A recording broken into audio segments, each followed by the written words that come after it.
بسم اللہ الرحمن الرحیم۔ السلام علیکم اسٹوڈنٹس، آج ہم کرنے جا رہے ہیں اپنا مطالعہ پاکستان کلاس 9 کا چیپٹر نمبر 2 کا الگ ٹاپک، جو کہ ہم لوگوں نے سٹارٹ کیا ہوا ہے کافی دنوں سے اپنا چیپٹر نمبر 2، جس کا نام ہے تحریک پاکستان اور پاکستان کا قیام۔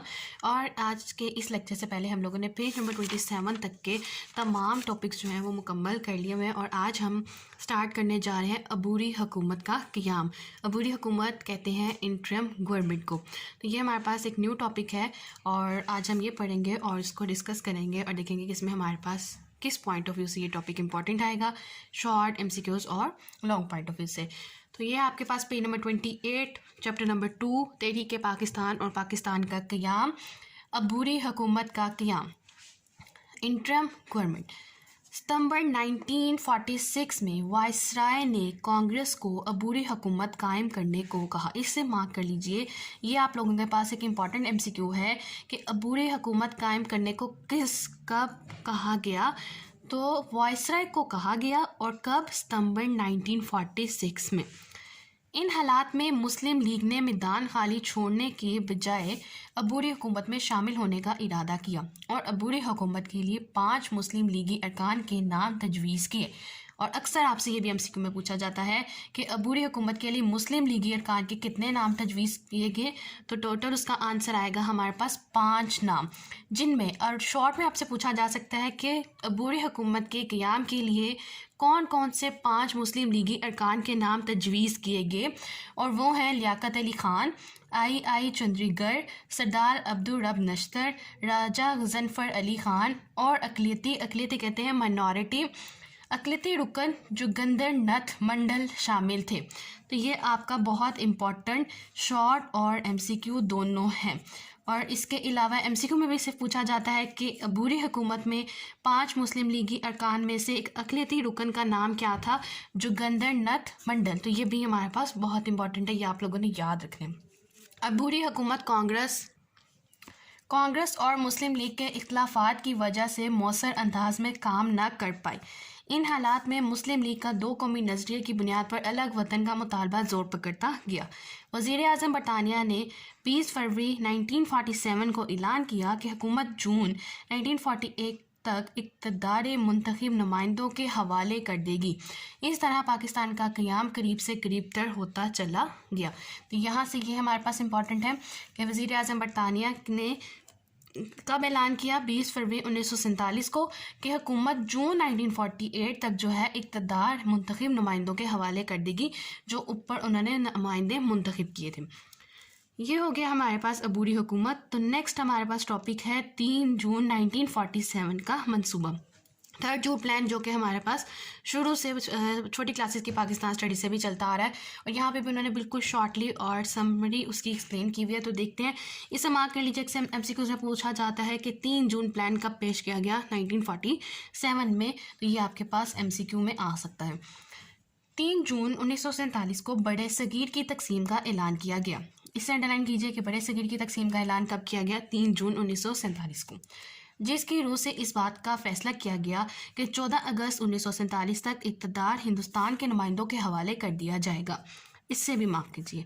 3 جون 1947 کے منصوبے میں ایک شک یہ بھی تھی کہ پنجاب اور بنگال کی اسمبلیوں کے ہندو اور مسلمان اراکین کے الگ الگ اجلاس ہوں گے۔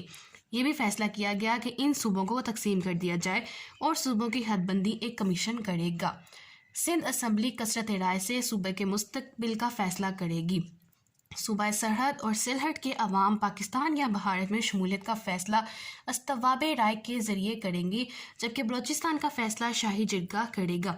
اب آپ نے اسے انڈرلائن کرتے جانا ہے، یہ بہت امپورٹنٹ ہے کہ سندھ اسمبلی کثرت رائے سے صوبے کے مستقبل کا فیصلہ کرے گی۔ ٹھیک ہے، سندھ اسمبلی کثرت رائے سے یعنی کہ میجورٹی سے صوبے کے مستقبل کا فیصلہ کرے گی۔ صوبہ سرحد اور سلہٹ کی عوام پاکستان یا بھارت میں شمولیت کا فیصلہ استواب رائے کے ذریعے کریں گے۔ اس کو بھی مارک کیجیے